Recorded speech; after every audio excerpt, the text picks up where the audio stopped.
Tahimik ang umaga sa loob ng silid. Para kay Miko, ang katahimikan ay hindi kailanman nakakatakot. Sanay na siya sa tunog ng mahinang bentilador, sa liwanag na pumapasok sa maliit na bintana sa taas, at sa pakiramdam ng kumot na nakayakap sa kanya. Para sa 5 taong gulang na si Miko, yon ang buong mundo. Ang silid nila ng mama niyang Selena na may kama, mesa, TV, maliit na lababo at banyo. Hindi niya alam na may iba pa. Hindi niya kailanman hinanap. Dahil para sa kanya, kompleto na yon kahit nandun lang sila sa 4 na sulok ng kwarto na yon. Unti-unti siyang gumalaw sa kama. Yumakap siya sa unan at pumikit sandali. Saka marahang ngumiti. Parang may kinakausap siya kahit wala pa siyang sinasabi. Sa isip niya, gising na rin ang kama. "Good morning, kama," bulong ni Miko habang hinihimas ang kumot. "Nagising na ako. Hindi mo ba ako ginising? Dapat ginising mo ko kasi sabi ni mama, kailangan maaga tayong bumangon. Pero okay lang, hindi naman ako galit. Mainit ka naman kasi kagabi. Masarap kayakapin. Salamat ha." Siyempre, hindi naman sasagot ang kama. Pero sa isip ni Miko, sumagot pa rin ito at masaya na siya ron. Umupo siya at tumingin sa mesa. Nakapatong doon ang lapis, papel, at isang maliit na laruan niya. Kumaway siya roon na para bang may buhay yon at niningitian siya ng sobra. "Hello, mesa," sabi ni Miko habang nakangiti. "Mag-aaral ulit tayo mamaya ah. Huwag mong itago ang lapis ko.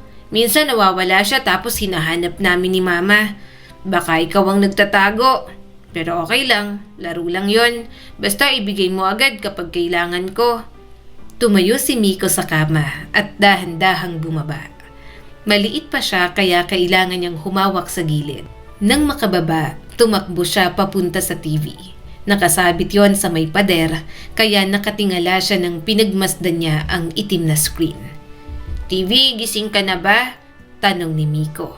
"Mamaya, papanoorin mo ako ah. Gusto ko yung may dinosaur o kaya yung may bata na tumatakbo. San ba galing ang mga yon?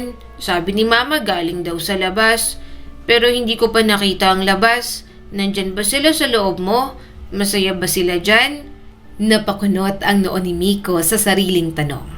Hindi niya talaga maintindihan kung saan galing ang mga napapanood niya sa TV. Pero hindi siya nalungkot. Curious lang siya. Pero mabilis din siyang nasanay na hindi alam ang sagot. Lumakad siya papunta sa lababo. Umakyat siya sa maliit na upuan para maabot yon. Pinisil niya ang gripo at lumabas ang tubig. Napangiti agad si Miko. "Lababo, ang lamig mo." Inosenteng sambit ni Miko habang binabasa ang mga kamay. "Salamat sa tubig. Araw-araw ka nagbibigay. Hindi ka ba napapagod? Ako napapagod minsan, pero ikaw tuloy-tuloy lang. Mabait ka talaga palagi sa amin." Sa likod niya, marahang gumalaw si Selena. "Miko?"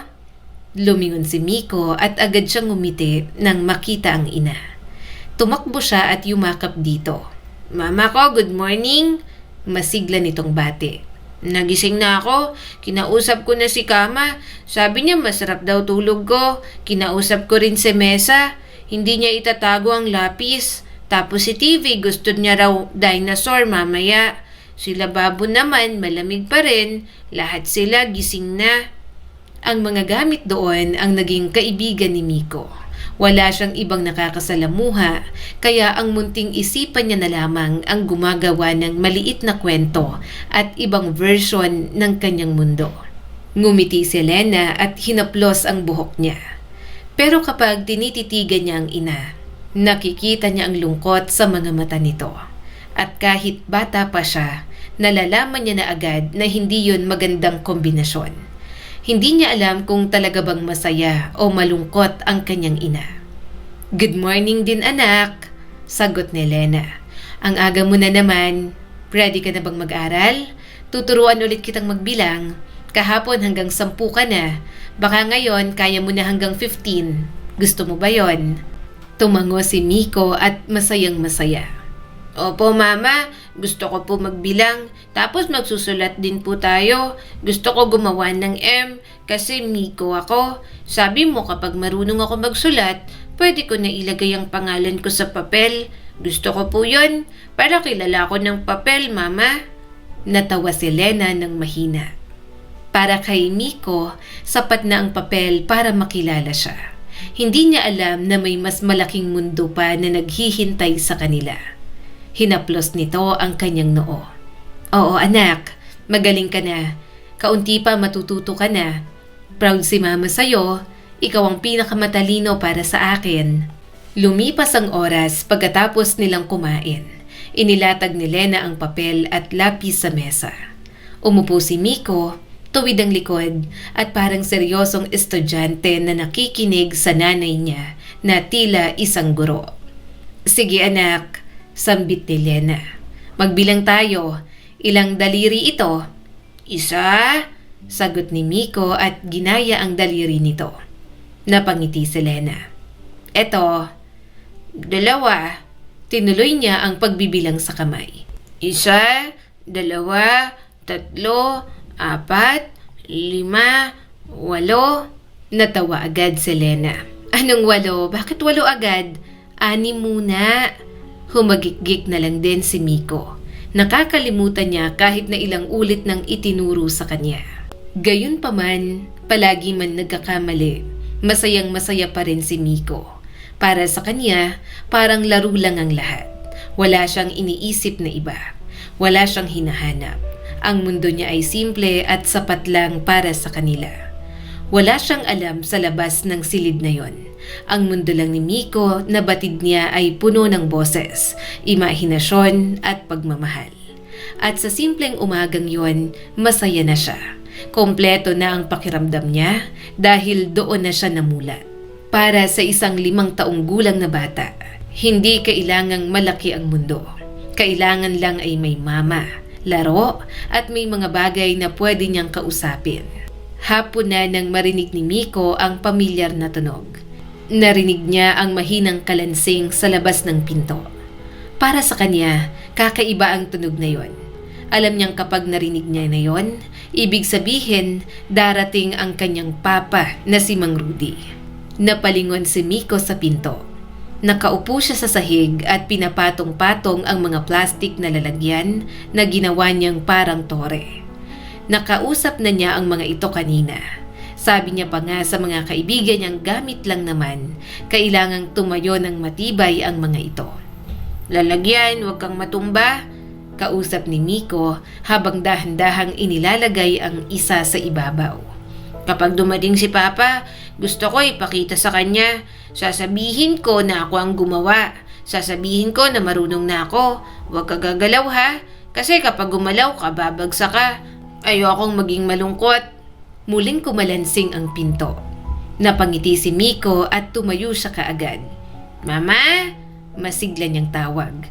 Mama, narinig mo yon? Si Papa na yon. Dumating na si Papa. Sabi ko po sa'yo, darating siya eh. Gabi na kasi. Kapag gabi dumarating si Papa, hindi siya nakakalimot. Napalingon si Lena doon.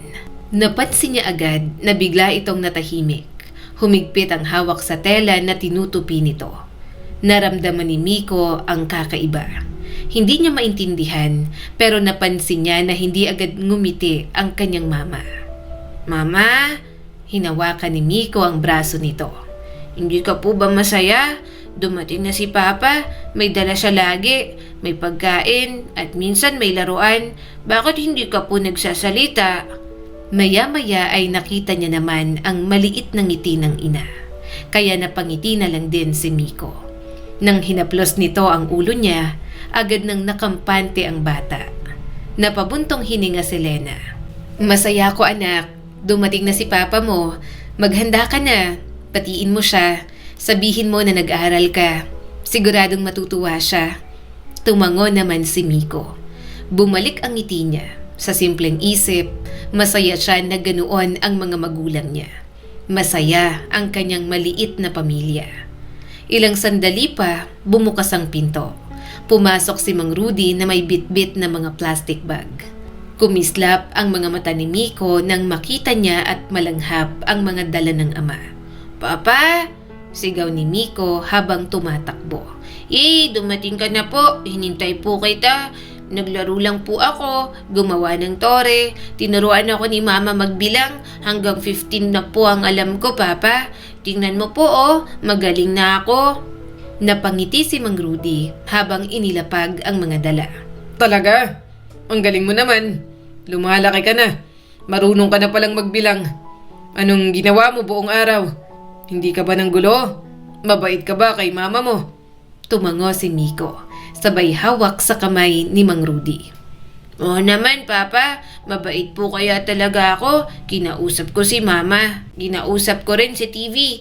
Tapos nag-aral kami ni Mama. Tapos naglaro ako. Hinintay po talaga kita kasi kapag gabi dumarating ka. Kapag nandito ka, mas masaya. Medyo hiningal siya sa dami ng kanyang mga sinabi. Tinawanan tuloy siya ng kanyang ama. Natawa na lang din siya. Hindi naman araw-araw na pumupunta roon si Mang Rudy. Kaya masaya siya palagi kapag nandun ito at doon matutulog. Lena! Maya-maya'y tawag ni Mang Rudy sa mama niya. Saglit na tumingin si Miko kay Lena. Tahimik ito at hindi na makangiti. Napansin niyo ni Miko pero hindi niya maintindihan kung bakit.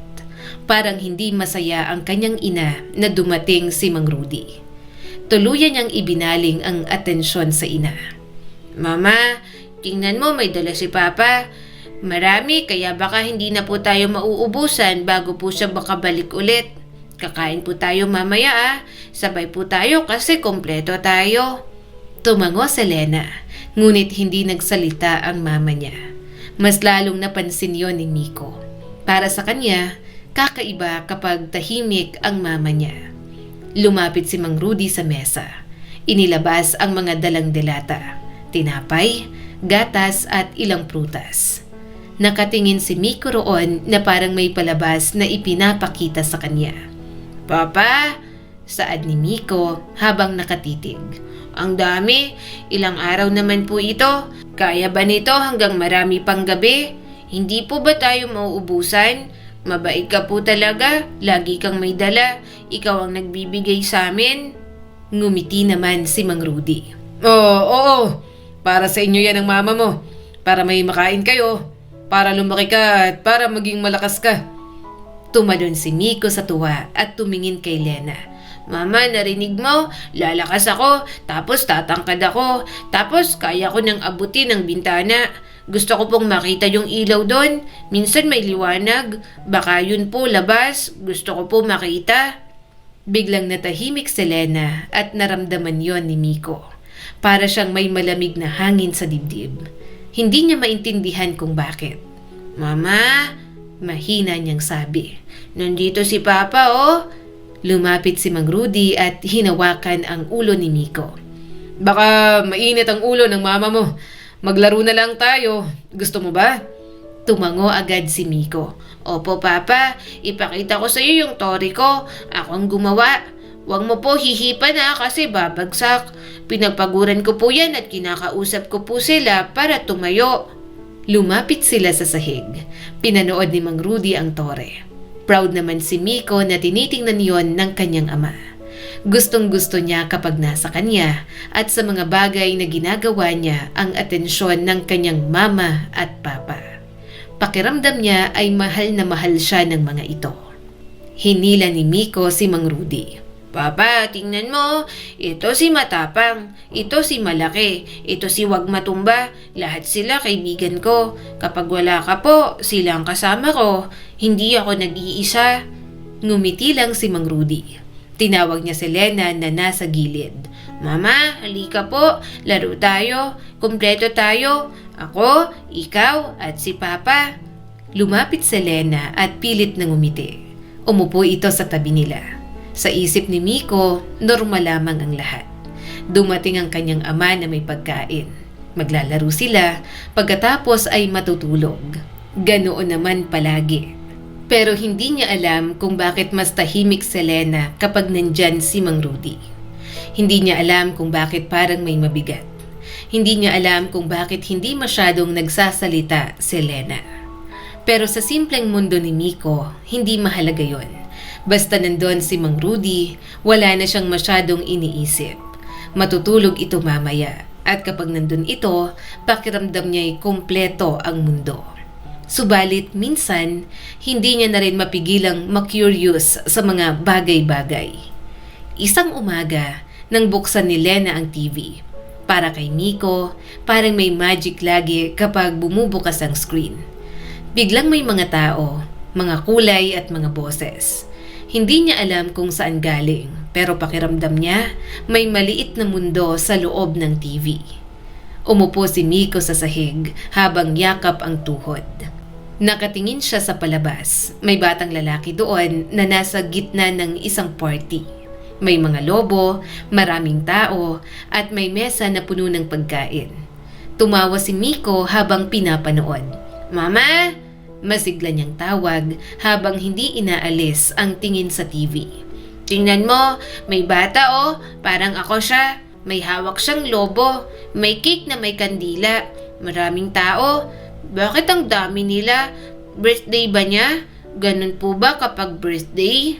Lumapit si Lena at umupo sa likod niya. Tahimik muna ito sandali bago sumagot. "Oo anak, birthday niya.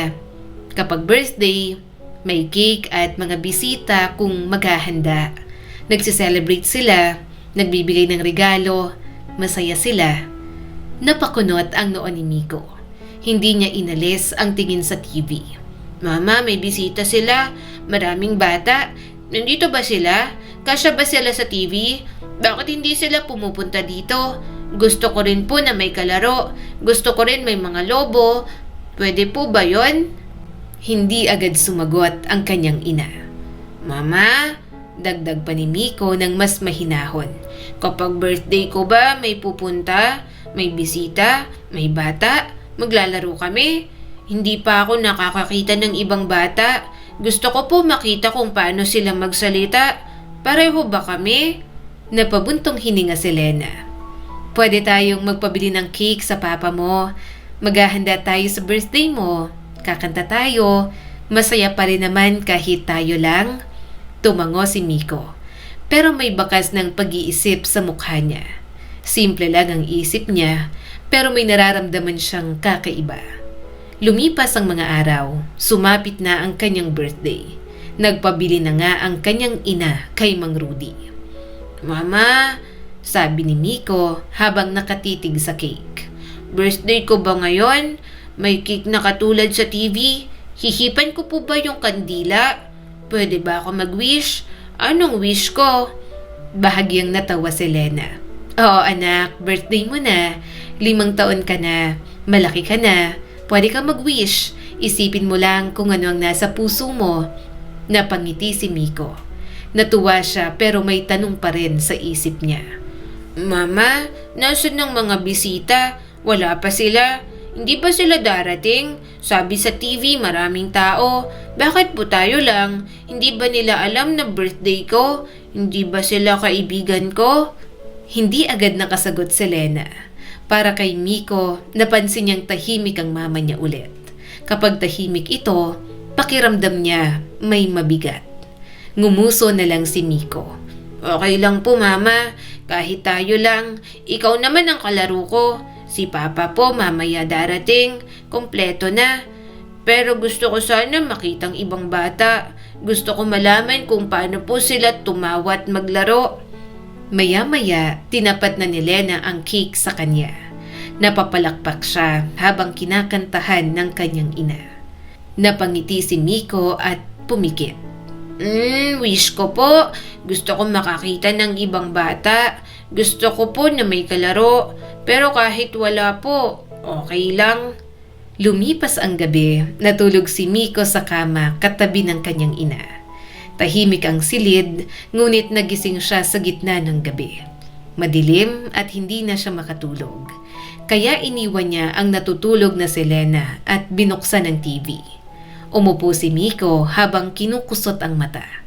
Pinanood niya ang palabas. May babae sa screen at may lalaki rin. Umiiyak ang babae at parang natatakot. Napakunot ang noo ni Miko. "TV, bakit umiiyak siya? Nasaktan ba siya? Hindi ba siya tinutulungan? Bakit hawak siya ng lalaki? Ayaw yata niya. Bakit hindi siya pinapakawalan? Huwag po, parang awa niyo na. Pakawalan niyo na po ako. Pagmamakaawa ng babae sa TV. Tahimik siyang nanood. Hindi niya maintindihan pero may nararamdaman siyang awa, lalo na sa babae na pinagsasamantalahan ng lalaki. Kawawa naman, bulong ni Miko. Huwag ka umiyak, lalayo ka, takbo ka. Sabi ni mama kapag natatakot, lalayo. Bakit hindi siya tumatakbo? Natatakot ba siya? Biglang gumalaw si Lena. Nagising ito at nagkatinginan sila. Miko, mahina nitong tawag. Bakit gising ka? Matulog ka na. Gabi pa. Lumingon si Miko sa mama niya. Mama, yung babae sa TV, umiiyak. Hinahawakan siya ng lalaki. Ayaw yata niya. Natatakot siya. Bakit ganun? Masakit ba yon? Hindi po ba dapat tumigil ang lalaki? Napatigil si Lena at nanigas. Maya-maya'y tumayo ito at agad na pinatay ang TV. Matulog ka na anak. Palabas lang yan, huwag mo nang isipin. Matulog ka na kasi gabi pa. Tumango si Miko. Pero hindi pa rin nawawala ang tanong sa isip niya.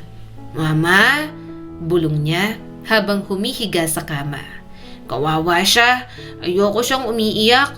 Sana po may tumulong. Sana po may mama din siya para yakapin siya. Kapag umiiyak po ako, niyayakap mo po ako. Nawawala po ang takot ko. Ganon din sana siya. Hinaplos ni Lena ang buhok niya. Nako, matulog ka na. Pumikit si Miko. Ngunit sa isip niya, nananatili ang imahe ng babaeng umiiyak. Hindi niya maintindihan kung bakit, pero nararamdaman niya ang awa. Sa simpleng mundo ni Miko, hindi dapat umiiyak ang mga tao, lalo na kung may kasama sila. Lumipas ang ilang minuto, unti-unti siyang nakatulog. Ngunit sa gabing yon, may bago siyang tanong. Bakit iba ang mundo sa TV? Bakit may umiiyak? At bakit parang mas malaki ang mundo doon kaysa sa maliit nilang silid? Pero isang umaga, may napansin siya sa kanyang ina. Lumapit si Miko at hinila ang laylayan ng damit ni Lena. Mama? Mahina niyang sabi habang nakatingala. Bakit hindi ka po gumagalaw? May sakit ka ba? Hindi ka ba matutulog ulit? Gusto mo po ba ng yakap? Kapag may sakit ako, niyayakap mo ko. Yayakapin din kita. Gagaling ka. Napatingin si Lena sa kanya. Namumula ang mata nito. Hindi yon naiintindihan ni Miko, pero alam niyang umiiyak ang mama niya. Miko, mahina nitong sabi. Anak, may sasabihin si mama. Makikinig ka ba? Medyo mahirap intindihin, pero kailangan mong malaman. Hindi lang ito laro. Totoo ito. Napakunot ang noo ni Miko. Umupo siya sa harap nito. Mama, makikinig ako. Pero wag ka po umiyak. Kapag umiiyak ka, parang nasasaktan po ako. Hindi ko po gusto ang pakiramdam. Gusto ko po masaya ka lang. Huminga ng malalim si Lena. Hinawakan nito ang maliit na kamay ni Miko. Anak, may mundo sa labas. Hindi lang ito ang mundo. Malaki, maraming tao at may ibang bata. May ibang bahay. Hindi tayo dapat nandito lang. Nakabilanggo tayo dahil sa papa mo. Napaatras si Miko. Hindi niya agad tinanggap ang narinig. Mama? Sagot niya habang naguguluhan. Hindi yan totoo. Ito ang mundo natin. Nandito lahat. Nandito ka, nandito ako, nandito si Papa. Hindi po tayo bilanggo. Hindi tayo nakalabas kasi hindi naman po kailangan. Bakit mo po sinasabi yon? Tahimik na tumulo ang mga luha ni Lena. Miko, hindi mabait si Papa mo. Hindi siya totoong Papa. Siyang kumuha sa akin. Bata pa ako noon, 14 years old. Dinala niya ako dito. Hindi ako pinayagan lumabas. Matagal na akong nandito. Hindi ako pinauwi kahit hinahanap na ako ng mga magulang ko. Hindi maintindihan ni Miko ang mga sinasabi ng kanyang ina. Sinusubukan niya naman pero mas matimbang na makitang umiiyak si Lena. Nanginig na rin ang boses ni Miko. Mama, hindi. Mabait si Papa. May dala siya palaging pagkain para po sa atin. Nakikipaglaro siya. Hindi siya masama. Baka nagkakamali ka lang po. Baka iba yung sinasabi mo. Baka hindi si Papa yon. Umiling si Elena at maingay na umiiyak. Anak, kailangan mong makinig sa akin. Ilang taon na akong bilanggo rito at ganun din ikaw. Masamang ginawa niya. Hindi ko gusto. Nasaktan ako. Kinuha niya ako sa mama at papa ko. Hindi ako pinayagan umuwi. Dito ka ipinanganak. Hindi natin to bahay. Hindi tayo makalabas kasi impyerno to. Bilangguan para sa ating dalawa. Kahit sumigaw pa tayo, walang ibang makakarinig sa atin. Naramdaman ni Miko na parang gumalaw ang mundo niya. Hindi niya maintindihan. Parang siyang natatakot. Para bang biglang naging iba ang lahat. Ang simpleng mundo na akala niya'y parang bigla na lang din nagumuho. Suminghap siya at naiiyak na rin. Mama, kung may labas, bakit hindi po tayo pumunta? Bakit nandito pa rin po tayo? Bakit hindi ka po lumalabas? Pwede naman siguro, buksan lang ang pinto, lalabas tayo, magsabi po tayo kay Papa.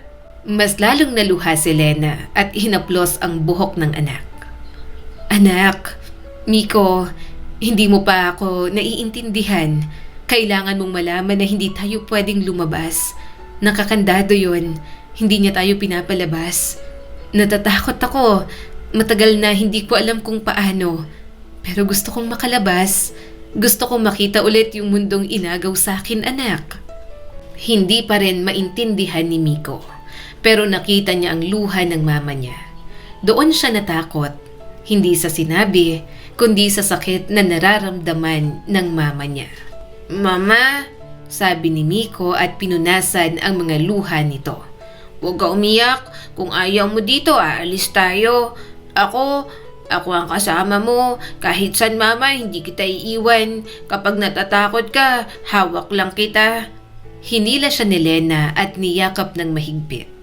Siguro dahil palagi niya itong kasama. Ang nanay niya ang pinakamahalagang tao para sa kanya. Na kung papapiliin si Miko, mas matimbang sa lahat si Lena. Anak, umiiyak nitong sabi. Hindi ka dapat dito. Dapat may ibang buhay ka. Dapat tumatakbo ka sa labas. Dapat may kaibigan ka. Hindi ganito. Hindi maliit lang. Hindi bilanggo. Napaiyak na rin si Miko. Hindi niya lubos maintindihan, pero ramdam niya ang lungkot. Nalulungkot ang kanyang ina, kaya nalulungkot na rin siya. Mama, ayoko pong malungkot. Kung hindi ka po masaya dito, ayoko na rin. Akala ko po masaya ka. Akala ko po gusto mo dito. Kaya masaya ako.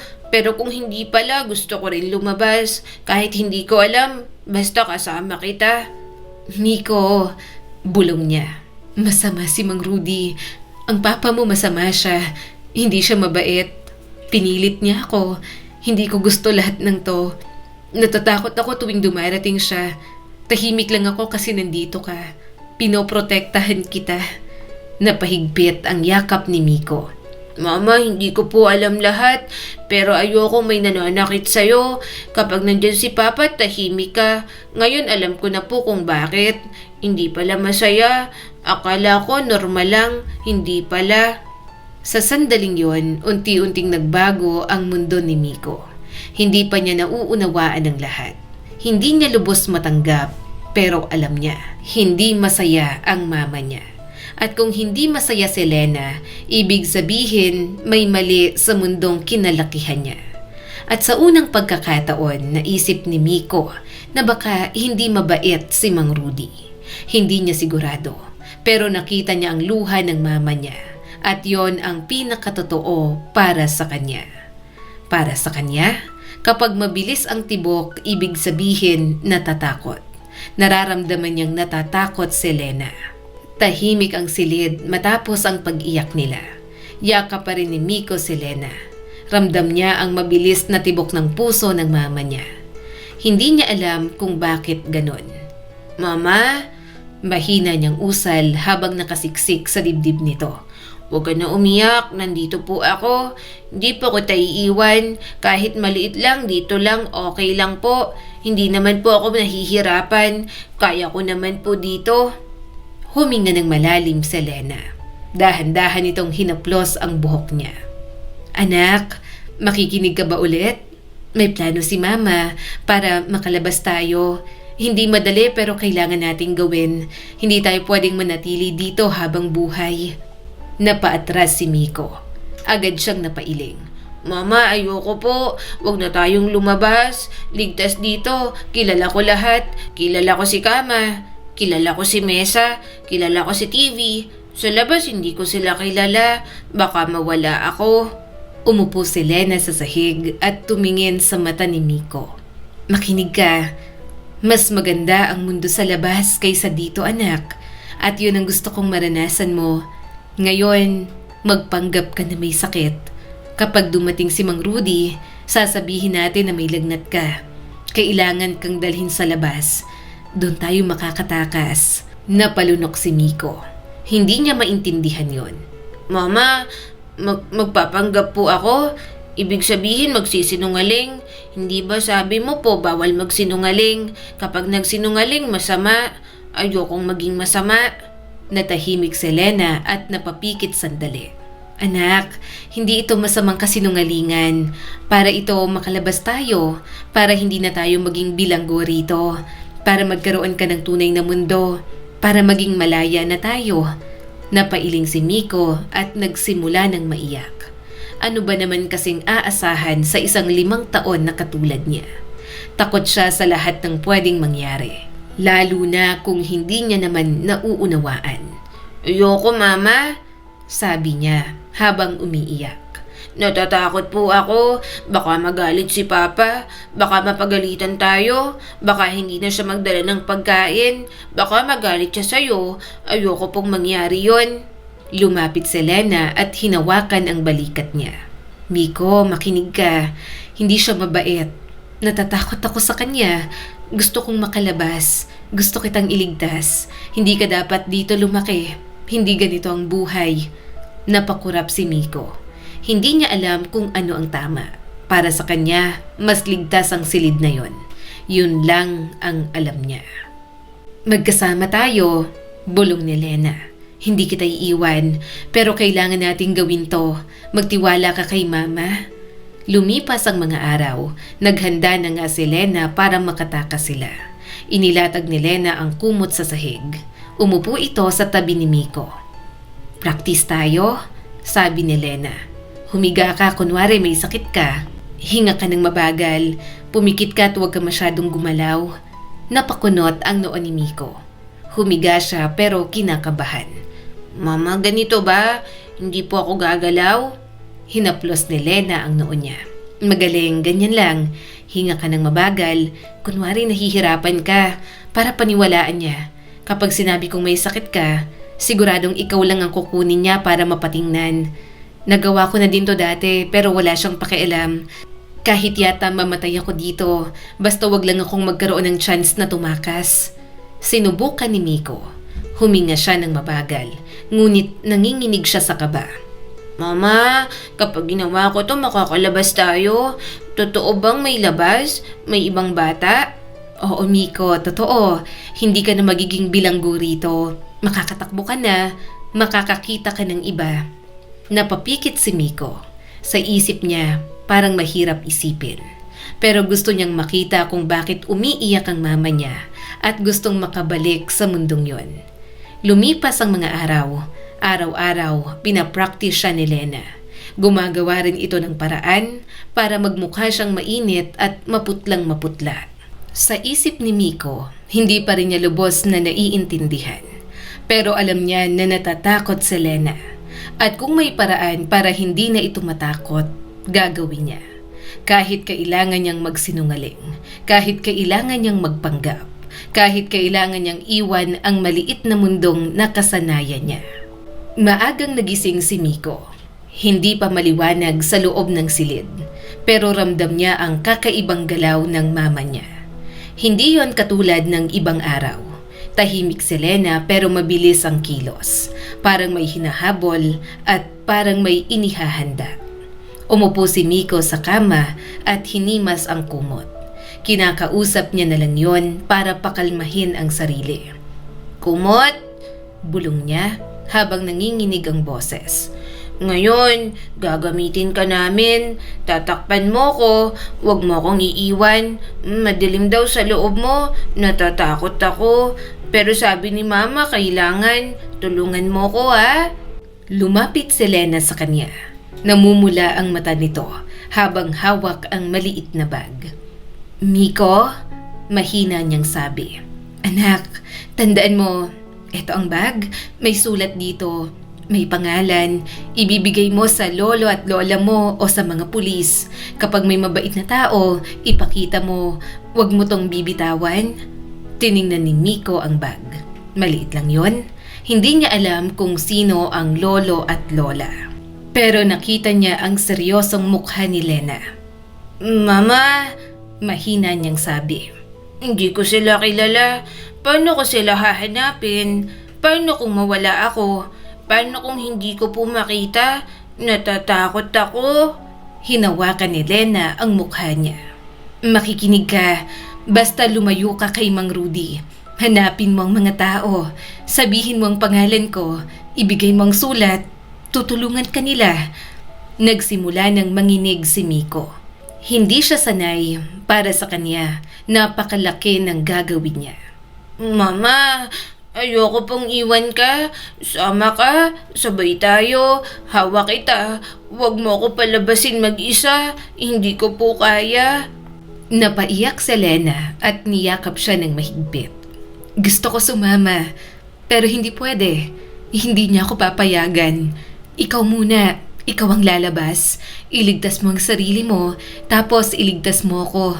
Naniniwala ako sa'yo, anak. Matalino ka. Alam kong kaya mo yan. Napaiyak si Miko. Hindi niya lubos maintindihan, pero ramdam niya ang sakit. Mama, Hikbi niya. gagawin ko kahit natatakot po. Pero babalikan kita. Hindi kita iiwan. Hahanapin po kita. Pangako. Tumango si Lena at hinaplos ang mukha niya.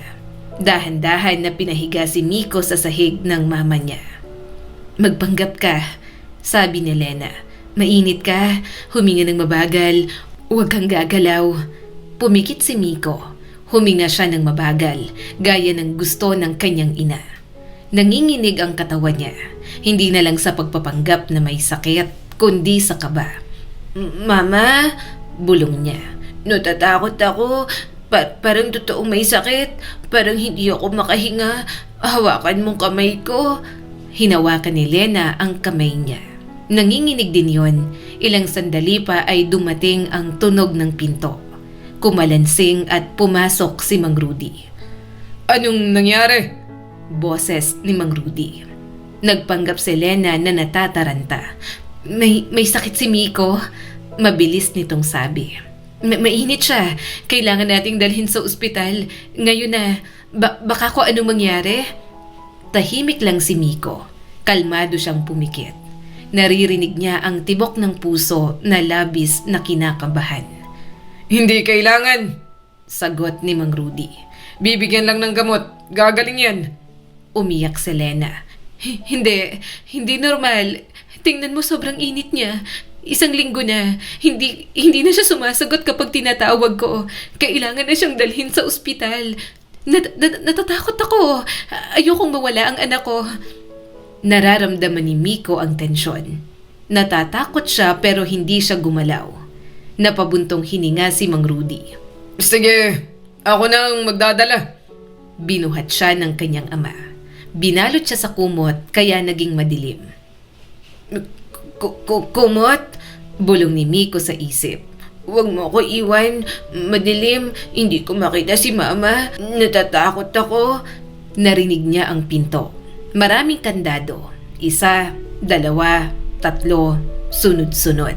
Sa simpleng isip ni Miko, parang napakarami ng ginagawa para lang hindi sila makalabas sa mundong nakasanayan niya.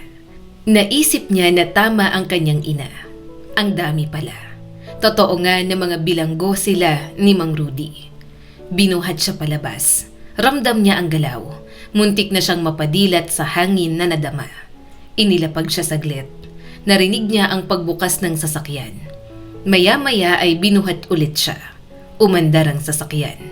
Narinig niya ang tunog at hindi pa niya nararanasan yon. Gusto niyang tingnan ang lahat pero kailangan niyang magpanggap na may sakit. Yun ang bilin ng kanyang mama, kaya yon ang susundin niya. Maya-maya, huminto ang sasakyan.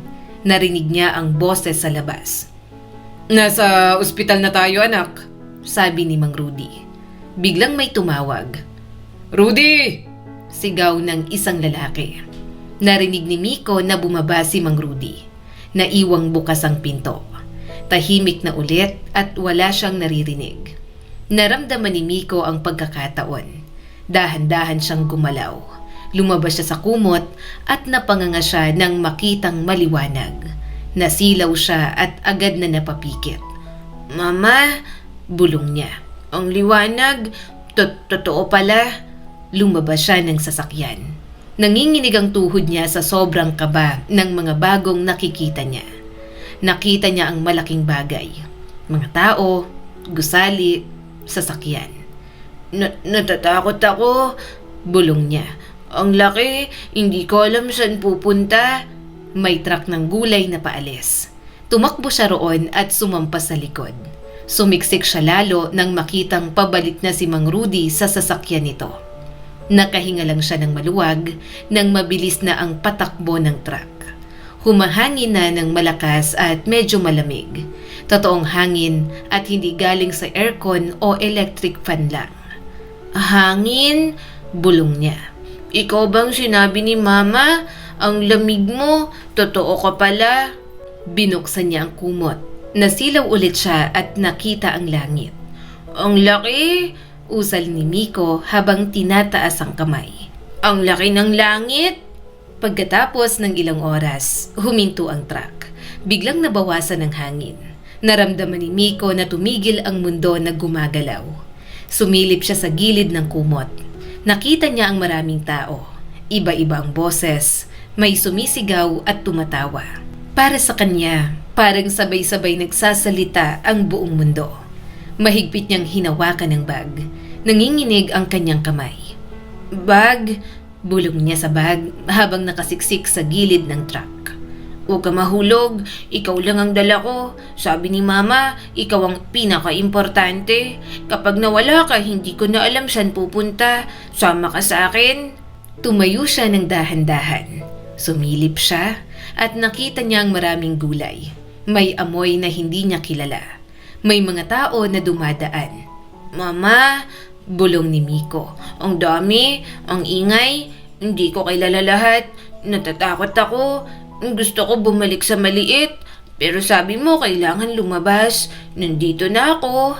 Biglang may boses siyang narinig kaya napasigaw siya. Hoy! Bulalas ng driver habang nakatingin sa likod. Bata! Anong ginagawa mo dyan? Saan ka galing? Nagulat si Miko. Napaatras siya habang mahigpit ang hawak sa bag. Nandito lang ako. Sumakay ako. Hindi ko alam saan pupunta. Natatakot ako. Pwede mo ba akong tulungan? Lumapit ang driver at pinasadahan siya ng tingin. Hindi ka naman mukhang pulubi. Nasaan ang magulang mo? Bakit ka nag-iisa? Kanino ka galing? Napaisip si Miko. Hindi niya alam kung papaano ipapaliwanag. Pero naalala niya ang sinabi ni Lena. Dalhin mo po ako sa pulis. Sabi ni Miko ng dahan-dahan. Sabi ni Mama, sa pulis ako pupunta. May papel ako, ibibigay ko sa kanila. Tutulungan nila ako. Napatingin ang driver sa kanya. Napakamot ito at napailing. Sige, halika. Dadalhin kita. Mabuti na lang ako ang nakakita sa'yo. Paano na lang kapag iba? Tumango si Miko nang maramdamang mabait ang driver. Bumaba siya gamit ang nanginginig na mga paa. Unang beses niyang tumapak sa ganoon karaming tao. Pakiramdam niya ay lumulubog siya sa dami. Ang dami? Bulong niya. Ang laki. Hindi ko alam saan titingin. Mama, natatakot ako. Hinawakan ng driver ang balikat niya. O huwag kang matakot, pupunta tayo sa pulis. Tumango si Miko at tahimik siyang sumunod. Maya-maya, nakarating sila sa istasyon ng pulis. Para kay Miko, kakaiba ang lugar. Nakangangalang siya habang pinagmamasdan ng lahat. Lumapit ang driver sa pulis. Sir, may batang nakita ko sa truck. Nag-iisa. Sabi gusto raw dalhin dito. Lumapit ang pulis kay Miko. Lumuhod ito para kapantay siya. Ano ang pangalan mo? Miko po. Sagot niya. May papel ako galing kay mama. Ibibigay ko raw po sa mga pulis. Pulis po ba kayo? Tumango naman ito. Ibinigay niya ang bag. Kinuha ng pulis ang sulat. Binasa yon at unti-unting kumunot ang noo. Nagkatinginan ang mga pulis bago muling tumingin sa kanya. Si Arlena Liviste ang mama mo. Teka, pamilyar to ah. Ito yung missing ilang taon na ang nakaraan, hindi ba? Nasaan ang mama mo? Tanong pa ng pulis. Sa kwarto? Sagot ni Miko. Hindi po siya makalabas. Sabi niya hanapin ko po kayo. Ilabas daw siya. Natatakot na po siya. Sandaling nanahimik ang mga pulis. May lumapit sa telepono at may tinawagan. Pinaupo naman si Miko sa upuan. Hintay ka muna. Sabi ng pulis. May tatawagan lang kami. Tumango si Miko. Umupo siya at tiningnan ang paligid. Hindi siya sanay. Para siyang maliit sa gitna ng malalaking tao. Mama, Usal ni Miko. nandito na ako. Hindi ko po alam anong mangyayari. Pero hawak ko pa rin ang papel. Hindi ko binitawan. Maya-maya, may dumating na mag-asawa. Mukhang nag-aalala. Mabilis ang lakad at kinausap agad ang mga pulis. May balita ba kay Lena? Tanong ng babae. May tumawag sa amin. Sabi may sulat. Nasaan siya? Buhay ba siya? Tahimik lang si Miko habang nakatingin. Nakikinig lang siya. Hindi niya kilala ang mga ito pero medyo nagulat siya sa hawig ng babae sa mama niya. Opo, Sagot ng pulis. may bata pong inihatid dito. May dalang sulat galing sa anak ninyo. Mukhang pinatakas lang ang batang yan para makahingi po ng tulong. Napatingin ang mag-asawa kay Miko. Nanlaki ang mata ng babae. Lumapit ang mga ito at hindi na matanggal ang tingin sa kanya. Lumuhod ang ginang sa kanyang harapan. Anak ka ba ni Lena? Totoo ba? Tumango si Miko. Opo, mama ko si Lena. Gusto niya raw pong lumabas. Kaya nagpanggap po ako may sakit para makalabas. Tumakas po ako sa papa ko. At ngayon, nasa mga pulis na po ako. Gusto na raw po ni mama na lumabas. Hindi siya makalabas. Natatakot siya. Ilabas niyo po siya. Napaiyak ang ginang. Yumakap naman ang asawa nitong naluluha na rin. Nagulat si Miko sa mga ito. Hindi niya maintindihan kung bakit may umiiyak na mga tao sa harap niya. Kung anak ka ni Lena, kami ang lolo at lola mo, Miko. Saad ng lalaki. Suminghap siya. Lolo? Lola? Kayo po bang sinasabi ni mama? Mas lalong umiyak ang ginang. Oo, lola mo ako.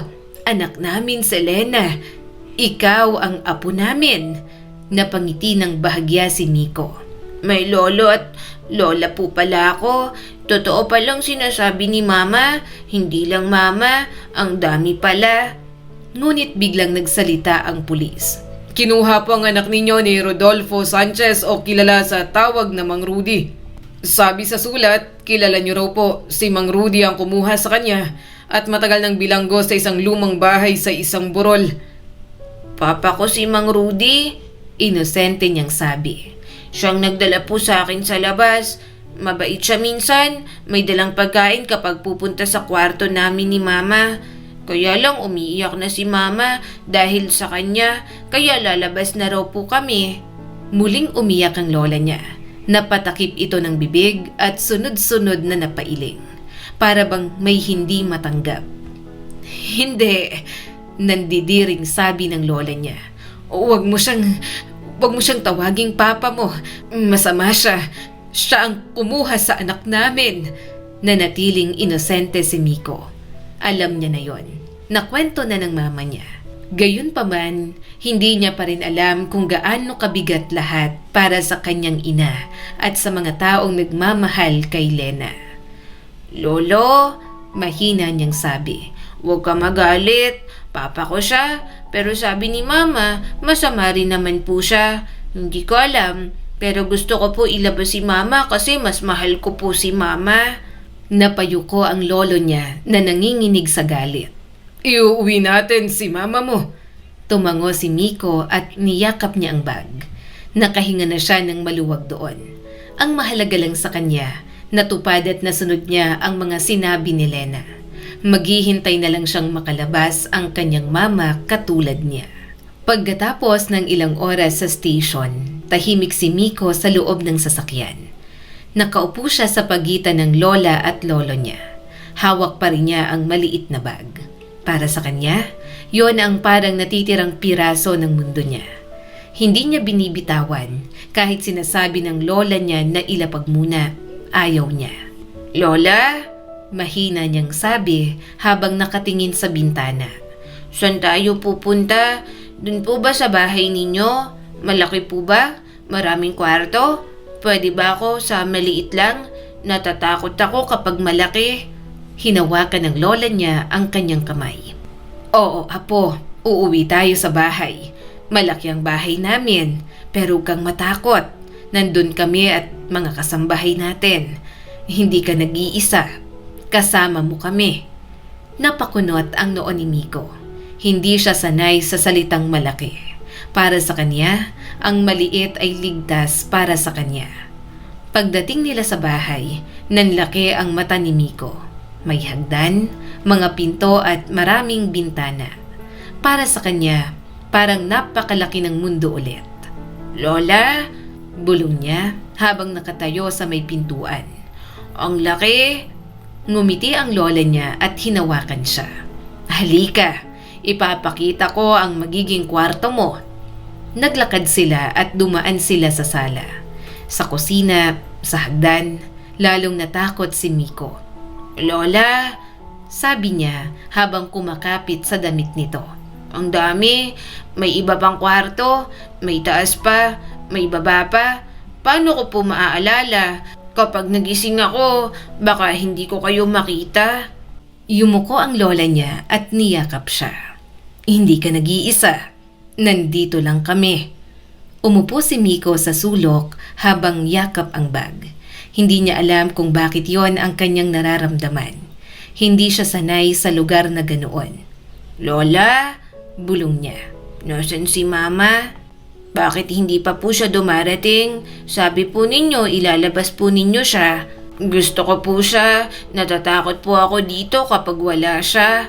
Hinaplos ng kanyang lolo ang ulo niya. Darating siya. Inaayos pa pero hindi kami papayag na hindi siya makauwi rito.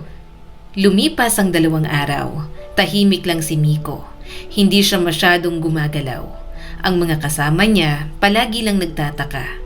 Paano ba naman nasa sulok lang siya palagi? Hinahanap ang maliit na espasyo dahil doon lang siya hindi natatakot. Miko, huwag ka dyan.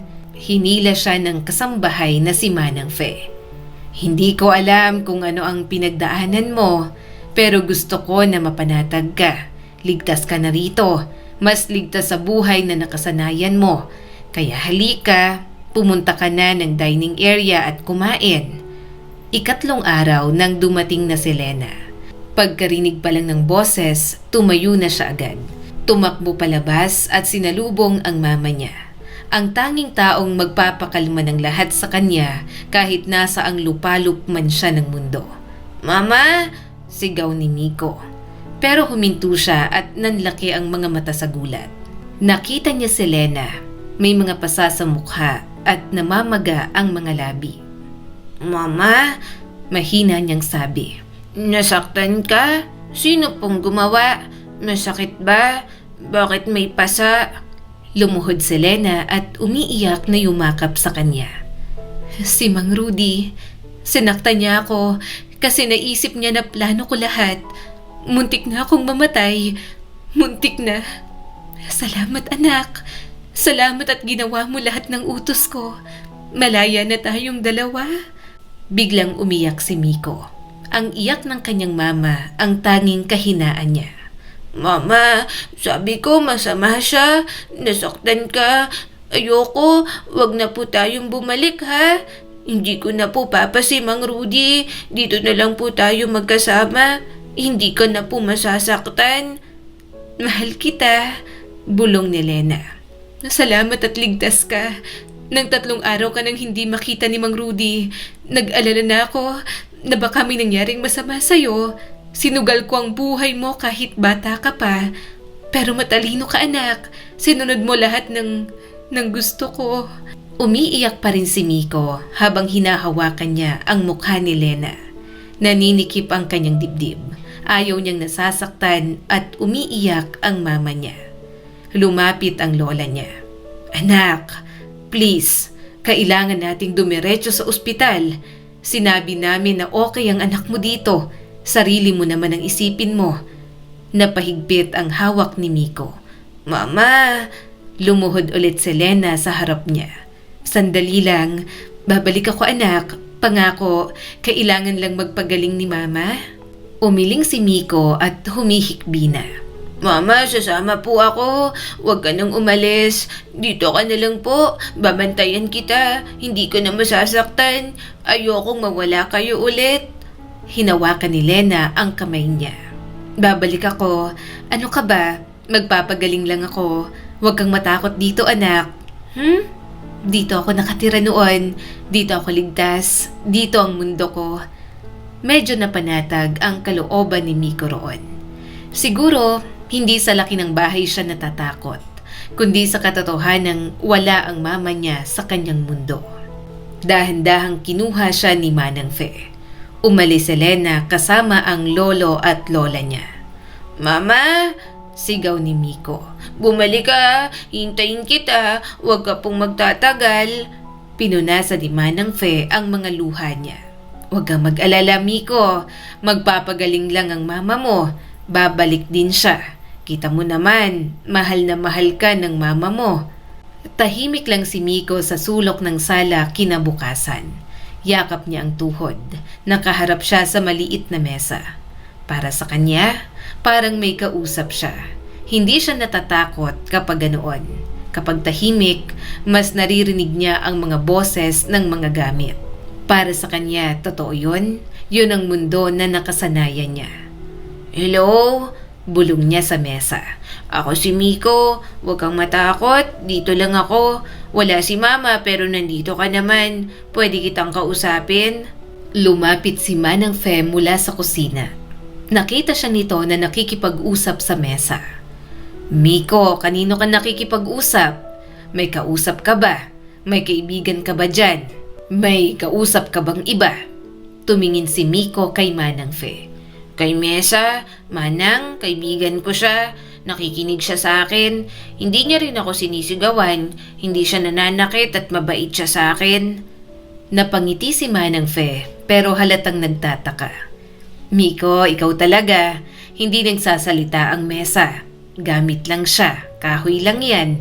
Hindi kanya naririnig, hindi kanya nasasagot. Umiling si Miko. Naririnig niya po ako. Sumasagot po siya. Sinasabi niya na okay lang. Sinasabi niyang nandito siya. Hindi siya aalis, kaya gusto ko siya. Natawa si Manang Fe ng mahina.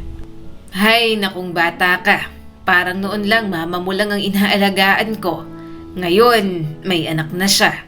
Hindi ako makapaniwala na nagkaroon na siya ng anak sa ganoong edad. Ang bata niya pa at sa ganito pang paraan. Napatingin si Miko dito. Gaya ng dati, wala na naman siyang maunawaan sa sinasabi ng mga matatanda sa paligid niya. Ang alam lang niya, may mundo siya noon na maliit na ngayon ay napakalaki na at may ibang tao. Hinawakan ni Manang Fe ang kanyang kamay. Miko, dadalhin na lang kita sa playground na malapit dito kaysa nakikipag-usap ka dyan sa mga gamit mo. May ibang bata doon, pwede kang makipaglaro. May slide, may swing, masaya doon. Napakunot ang noon ni Miko. Playground po, Manang Fe. Ano po yon? May gamit po ba ron? May kaibigan po ba doon? Maliit ba o malaki? Natatakot ako kapag malaki. Umupo si Manang Fe sa tabi niya. May mga bata doon. Pwede mo silang kausapin. Pwede mo silang maging kaibigan. Hindi lang gamit. Totoong tao ang kailangan mo. Hindi makapagsalita agad si Miko. Iniisip niya yon. Para sa kanya, mas simple ang gamit. Hindi gumagalaw ang mga gamit. Palagi pa niyang kasundo.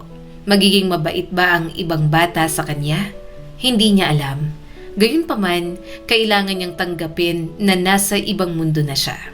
Okay po. Mahina niyang sagot.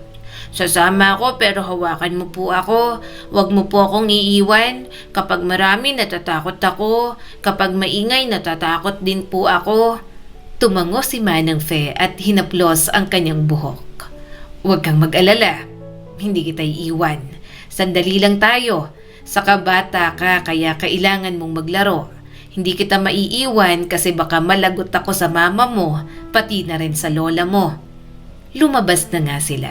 Hawak ni Miko ang kamay ni Manang Fe. Pagdating sa playground, nanlaki ang mata niya. Maganda nga roon at nakakahalina. May slide na nagpapadulas ang ibang bata. May swing na inuugoy. May batang tumatakbo. Mga batang sumisigaw at nagtatawanan. Natutuwa siya sa mga nakita. Pero unti-unting parang may lumalamon sa damdamin na yon. Humigpit ang hawak niya kay Manang Fe. Manang, bulong niya. Maingay po dito. Marami sila. Gumagalaw sila. Hindi ko alam saan titingin. Natatakot po ako. Gusto ko na lang pong umuwi at ang mga gamit po ang kalaro ko. Yumuko si Manang Fe. Subukan mo lang naman. Makipaglaro ka. Punta ka sa slide. Kaibiganin mo sila. Masayang maglaro rito. Umiling si Miko. Nakikita niya naman na masaya nga. Pero hindi siya komportable. Sa halip ay lumalakas ang tibok ng kanyang puso. Hindi ko po alam kung paano, Manang Fe. Hindi sila tulad ng table. Gumagalaw sila at baka magalit kapag nagkamali po ako. Baka sumigaw sila. Baka hindi nila ako gusto. Sunod-sunod at nag-aalalang sabi ni Miko. Gayunpaman, pinilit pa rin siya ni Manang Fe. Kaya wala siyang nagawa kundi ang tumayo malapit sa slide. Nakikita niya ang mga bata at may napapatingin pa nga sa kanya.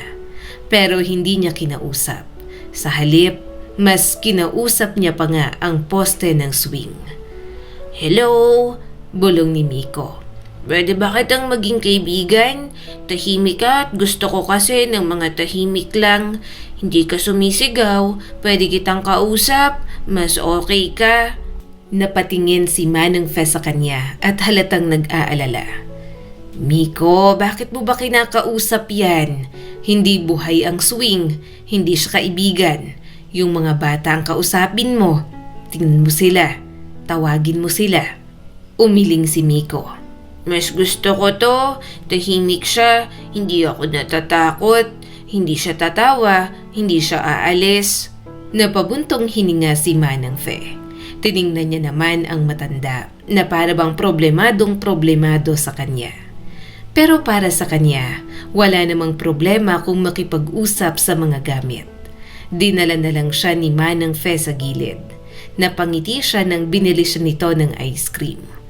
Miko, ikain mo na lang yan. Ako ang nai-stress sa'yo. Tinanggap ni Miko yon at dahan-dahan siyang kumain. Mahina siyang tumawa habang nakaupo at na-e-enjoy ang ice cream. Ang sarap! Kinikilig na sabi ni Miko. Natawa si Manang Fe sa reaksyon niya at pinunasan ang bibig niya. Ilang taon ka na ba? Marunong ka na bang magbasa? Alam mo ba ang school? Gusto mo bang pumasok? Nag-isip si Miko sa mga dating sinasabi ni Lena sa kanya. Kinakwento lang po ni Mama, 5 na po ako, hindi ko alam magbasa. Alam ko lang po magbilang ng kaunti, saka isulat po ang pangalan ko na Miko. Hindi ko alam ang school. Ano po ba yon? May gamit po ba doon? Napangiti si Manang Fe. Kapag school, ibig sabihin, maraming bata. marami ring gamit. At kahit ikaw ay may sariling gamit, may teacher na magtuturo sa inyo. Kailangan mong kausapin sila. Hindi gamit ang kakausapin mo kundi ang mga bata. Tao dapat ang kausap, iho. Napakunot ang noo ni Miko. Natatakot po ako. Kung marami sila, kung maingay hindi ko po alam. Baka magalit po sila, baka tawanan ako. Hinaplos ni Manang Fe ang ulo niya. Ano ba kasing ginawa sa inyo ng walang hiyang yon? Pero huwag kang mag-alala. Matututo ka rin ng paunti-unti. Hindi ka mag-isa. Kasama mo ako, si mama mo, sina lolo at lola mo pa. Hindi na sumagot si Miko. Kumain lang siya ng ice cream at tumingin siya sa slide. Tumingin lang siya sa mga bata at hindi pa rin lumapit. Para sa kanya, mas madaling kausapin ang tahimik na gamit kaysa sa totoong tao. Isang linggo ang lumipas. Para kay Miko, parang matagal yon. Bawat araw, hinahanap niya si Lena. Bawat gabi, hawak niya ang bag. Bawat tunog ng pinto, umaasa siya. Bawat yabag, iniisip niyang baka ito na yon. Hindi niya naiintindihan ang oras, pero alam niya ang pakiramdam ng paghihintay. Nasa sahig siya ng sala.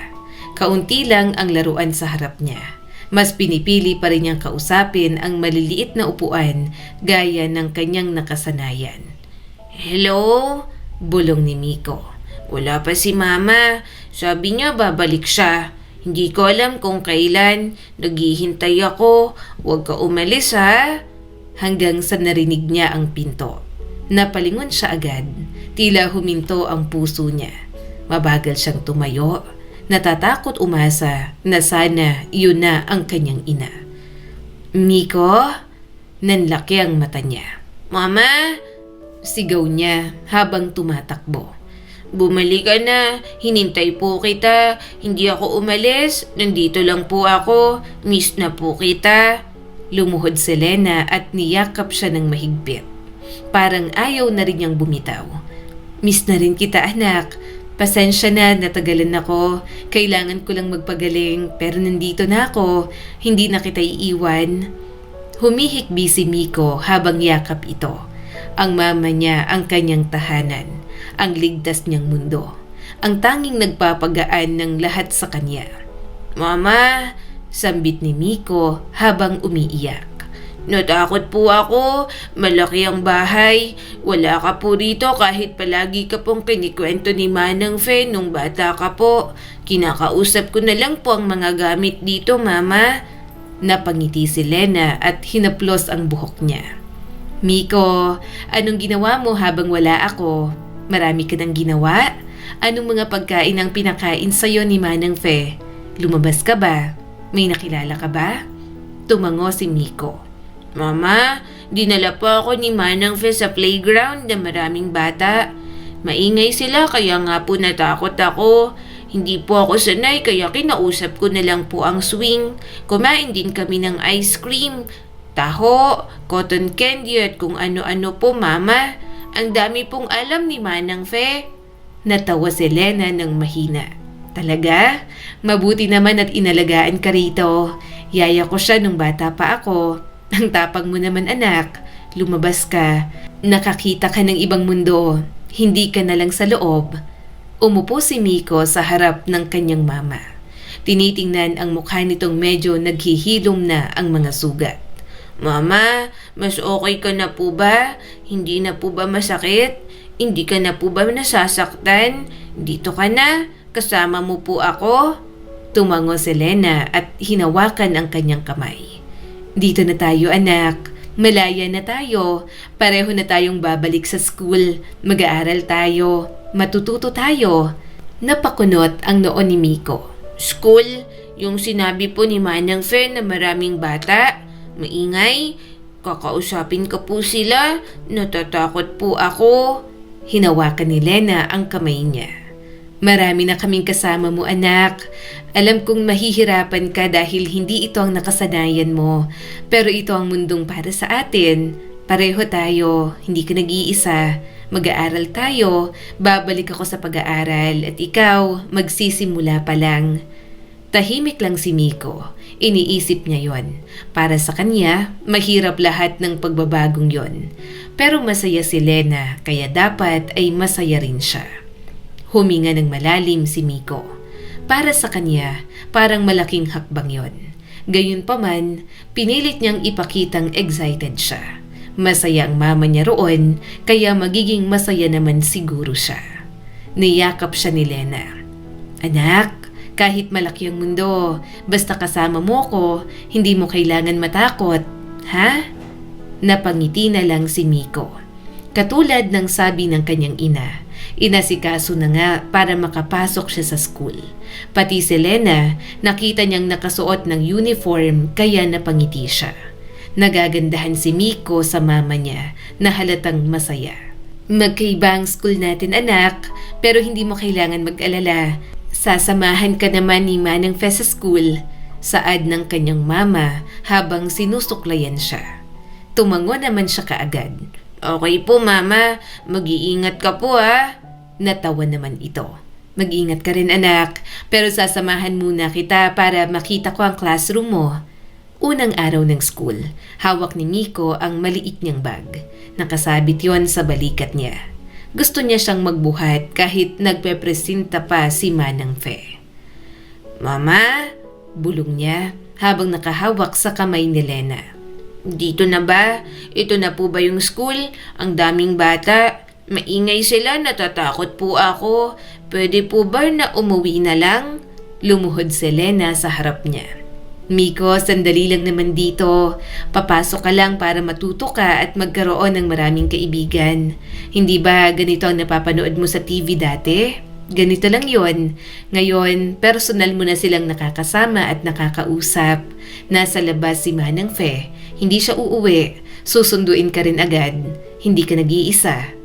Napatingin si Miko sa gate. May batang tumatakbo, umiiyak at sumisigaw. Mama, Nanginginig niyang sabi. maingay sila. Parang malaki ang mundo. Ganito po ba talaga ang mundo? Parang lumalapit sila. Hindi ko po kaya. Hawakan mo po ako, mama. Hinawakan ni Lena ang kamay niya. Kaya mo yan anak.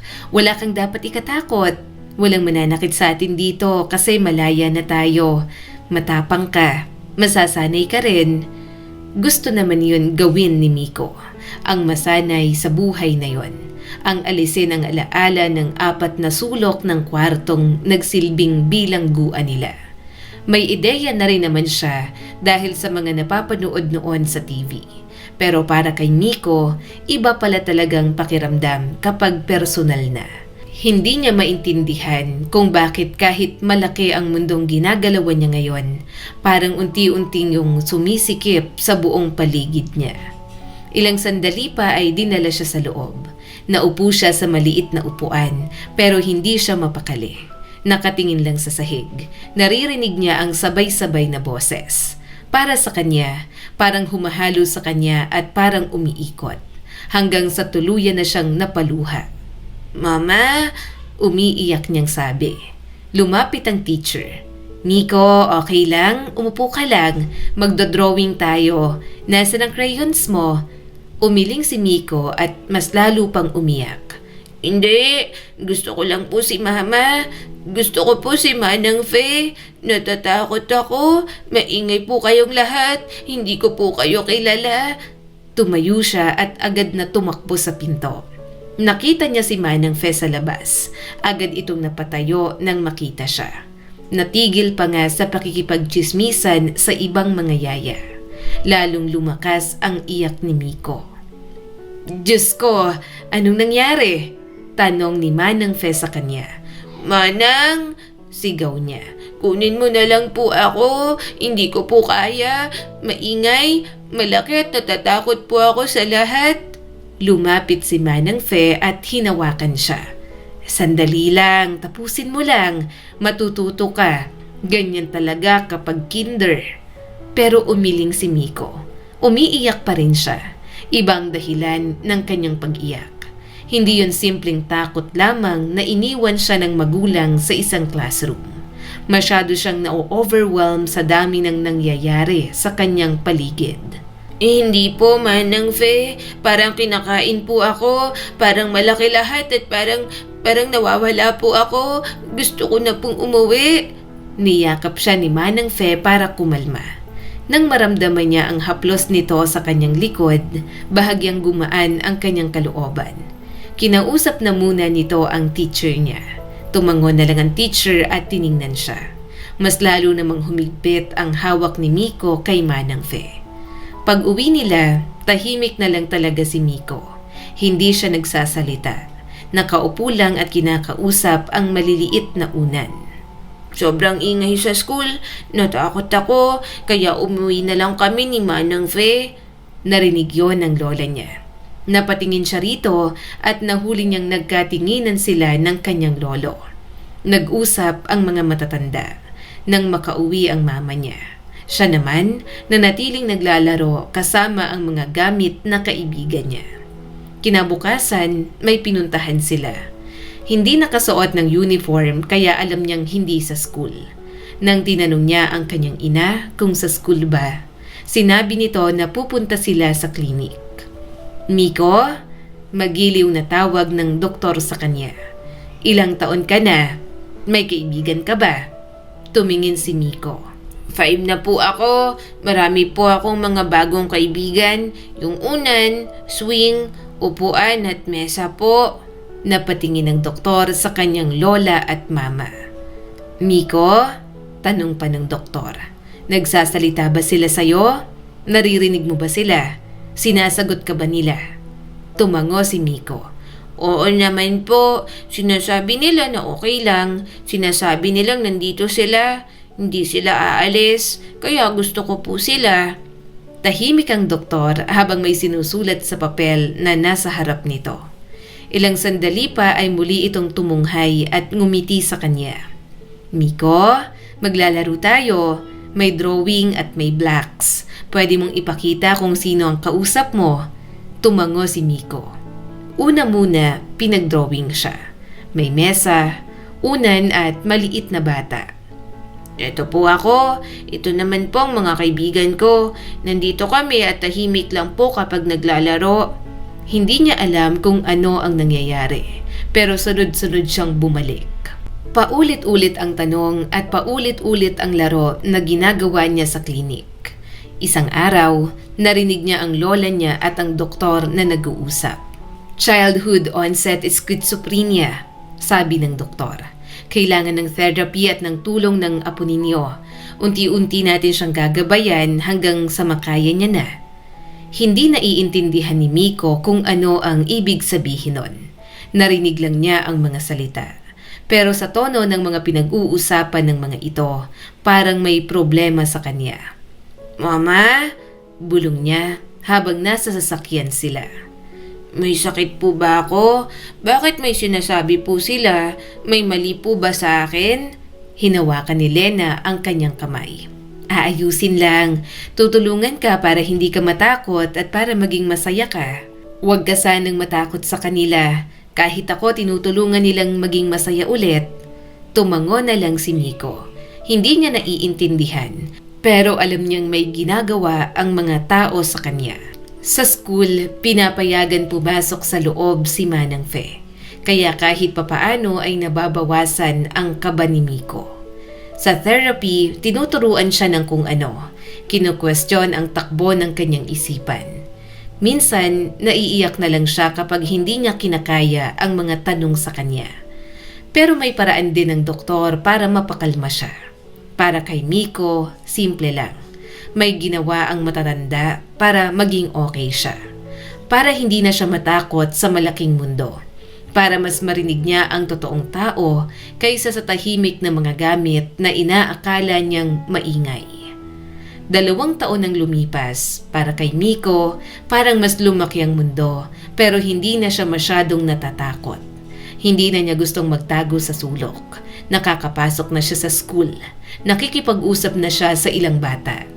May araw na tahimik pa rin siya pero hindi na tulad ng dati na umiiyak agad. Para sa kanya, parang unti-unting lumiliit ang ingay sa loob ng ulo niya hanggang sa sumapit na ang kanyang birthday. 7 taon na si Miko. Nakasuot siya ng magandang damit. May maliit na cake sa mesa, lobo at kaunting bisita. Mama, Masaya niyang sabi habang hawak ang lobo.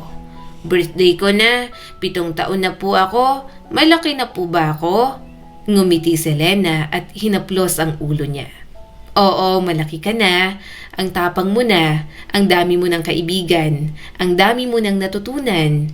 Napangiti si Miko. Tumingin siya sa mga kaklase niyang dumating. Agad na nag-init ang kanyang pisngi nang makita si Ella na napakaganda. Mama, Bulong ni Miko. siya po yung crush ko, si Ella. Mabait po siya at hindi siya maingay. Hindi po siya tumatawa kapag minsan po nakikipag-usap ako sa mga gamit. Gusto ko po siya. Napatawa si Lena ng mahina. Talaga? May crush ka na? Ang bilis mo naman. Namula si Miko at nagtago siya sa likod ni Lena. Secret lang po, wag mo po sabihin. Nahihiya po ako, Mama. Napatitig sa kanya ang ina. Bahagya itong natulala bago napabuntong hininga. Lumipas ang araw, masaya siya sa mga nangyari. Tumawa si Miko, nakipaglaro at nagbukas ng mga regalo para sa kanya. Makalipas ang ilang araw, pumunta sila sa mall, kasama si Lena at si Manang Fe. Hawak ni Miko ang kamay ng mama niya, kaya kahit malaki ang paligid, nadadama niya na ligtas pa rin siya. Hanggang sa may lalaking lumapit na mukhang kaedad ni Lena. Ngumiti ito sa mama niya. Lena, Sabi nito. ikaw ba yan? Ang tagal na. Kumusta ka na? Sinong mga kasama mo? Napahinto si Lena at ngumiti pa rin. Ikaw pala. Okay naman ako. Eto nga pala. Napatingin si Lena sa kanya. Humigpit ang hawak ni Miko sa kamay ng kanyang ina. Inaasahan niyang sabihin nitong, anak ko, pero iba ang lumabas sa bibig nito. Ito ang bunso kong kapatid, usal ni Lena. Si Miko. Parang huminto ang mundo ni Miko. Hindi siya nagsalita habang nakatitig sa kanyang mama. Agad siyang hinila ni Manang Fe para bahagyang lumayo roon. Hello. Nakangiting sabi ng lalaki. Hindi ko alam na may kapatid ka pa pala. Akala ko only child ka lang. Napanguso si Miko. Hindi niya alam kung bakit sinabi yon ng kanyang ina. Pero naiintindihan niya na nagsisinungaling na naman ang mama niya. Hindi naman sila magkapatid dahil mag-ina silang dalawa ni Lena. Maya-maya ay nauna na rin naman ang kausap ni Lena, kaya nagpatuloy na sila sa pamamasyal. Pero si Miko, tahimik na lamang siya at nagtatampo. Sa sasakyan pa uwi, dahan-dahan siyang nagsalita. Mama, bakit sinabi mo po sa kaibigan mo na kapatid mo lang po ako? Hindi po ba anak mo ko? Mali po ba ako? Nagkamali ka po ba? Hindi sumagot si Lena agad. Tumitig lamang ito sa labas ng sasakyan at parang malalim ang iniisip. Mama, Ulit ni Miko. narinig ko po na sinabi mo po na kapatid mo po ako, hindi anak. Bakit po ganun? May ginawa po ba ako? Nahihiya ka ba sa akin? Maaring bata pa si Miko. Subalit gaya ng sinasabi sa kanya ng ilan, matalino siyang bata. Madali agad makaunawa sa mga bagay sa paligid niya. Napapikit si Lena. Miko, pwede ba ate na lang ang itawag mo sa akin? Mas okay kasi kapag ganon. Mas madali yon at hindi na natin kailangan magpaliwanag pa sa ibang tao. Nanlaki ang mata ni Miko. Ate, hindi po mama. Bakit ate? Hindi ko po maintindihan. Ikaw po ang mama ko. Huminga ng malalim ang kanyang mama. Miko, hindi mo pa kasi maintindihan kahit ipaliwanag ko. Masyado ka pang bata. May mga bagay lang akong naisip na hindi mo rin naman gustong alamin. Sina lolo at lola mo na lang ang tawagin mong mama at papa. Mas okay yon. Sila na ang magulang mo. Wag na ako. Kalimutan mo na lang ako bilang mama mo. Lena, wag ka namang ganyan sa bata. Wag mong biglain. Hindi na napigilang sabat ni Manang Fe. Umiling ang kanyang ina. Biglain ko man po siya o hindi, buo na po ang desisyon ko. Alam ko pang ginagawa ko at makakabuti naman po ito sa aming dalawa. Parang may bumagsak sa loob ni Miko. Hindi na siya nagtanong pa. Naluha na lang siya dahil mukhang kahit kumontra pa siya, wala na siyang magagawa sa gusto ni Lena. Ate, Mahina niyang sabi. okay po, ate. Hindi makatingin sa kanya si Lena. Nakatingin lang ito sa bintana at parang may nilalaban ng damdamin sa loob nito. Ate, Bulong pa ni Miko. nandito pa rin po ako kahit ate ka. Mahal pa rin po kita. Hindi po ako galit. Hinila na lang siya ni Manang Fe at niyakap. Tahan na. Hayaan mo na lang ang mama mo. Marami lang talaga siyang pinagdadaanan. Hindi niya maklaro ang isip simula nang bumalik siya. Hindi niya naiintindihan ng lahat. Pero naramdaman niya na may nagbago. Maliit lang ang mundo ni Miko. At sa maliit na mundong yon, ang kanyang nanay ang pinakasentro. Pero ngayon, ayaw na nito sa kanya. At kahit hindi niya maintindihan, sinunod niya pa rin kung doon magiging masaya ang mama niya. Pero ang pagtangging yon, may isasakit pa pala para kay Miko. Isang araw, nasa sahig si Miko. May hawak siyang maliit na laruan. Habang naglalaro, may narinig siyang usapan sa sala. Narinig niya ang mga boses ng kanyang mama, lolo at lola. Mama, sabi ni Lena, kailangan ko po talaga itong pag-alis na to. May scholarship naman din ako, kaya hindi po kayo mag-aalala kahit nasa ibang bansa pa ako. Gusto ko pong magstay kay tita. Makakapag-aral ako, makakapagsimula ako ulit. Alam niyo po na napagkaitan ako sa loob ng ilang taon na ibinilanggo ako sa lugar na yon. Masyado na po akong nahuli sa buhay ko. Gusto ko pong magsimula sa lugar na walang nakakakilala sa akin. Bahagyang natigilan si Miko. Nakikinig lang siya sa mga ito. Lena, sagot ng lola niya. Paano si Miko? Bata pa siya. Sanay siya sa'yo. Mahihirapan siya kapag umalis ka. Natahimik saglit si Lena. Para bang sobrang lalim ng pinag-iisipan nito. Hanggang sa muli itong nagsalita. Mama, hindi ko na po naiintindihan kung anong nangyayari sa akin. Simula nang bumalik ako, parang mas marami po akong napagtanto. Mas marami lang takot at pag-aalala na muling bumalik po sa akin. Nandiyan naman kayo, kaya nyo naman po siyang alagaan. Saglit lang naman po ito. Saka napag-usapan na po natin to, hindi ba? Na kayo po ang mag-aampun sa kanya. Na palalabasin na lang po natin na kapatid ko siya at adopted child ninyo siya. Ayoko pong magtanong ang mga tao tungkol sa nakaraan ko. At kabilang po si Miko ron kaya gusto ko na lang pong pagtakpan. Umawang ang bibig niya. Yun pala ang plano ng kanyang ina. Ngayon ay malinaw na sa kanya. Unti-unting tumayo si Miko. Mabagal siyang lumapit. Ate, Mahina niyang tawag na parang lason na pumapatay sa kanya bilang isang anak. Napalingon si Lena at nagulat. Miko, kanina ka pa ba dyan? ate, Sambit pa ni Miko. aalis ka po. Sabi mo ibang bansa. Malayo po ba yon? Hindi ka po ba babalik agad? Umupo si Lena at hinawakan ang balikat niya. Mag-aaral lang ako para sa future ko, para sa future natin. Napailing si Miko. Sinungaling ang mama niya. Hindi yon para sa kanyang future. Hindi siya nito iniisip. Ate, Mahina niya pang tawag. Sinasanay ang sarili na makalimutan niya ito bilang mama. wag ka na po umalis. Dito ka na lang po.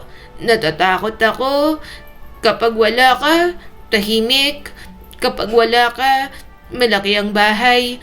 Promise, hindi na po kita tatawaging mama. Hindi agad nakasagot si Lena. Pero siya, magmamakaawa siya kung kinakailangan. Hindi na siya magiging pasaway.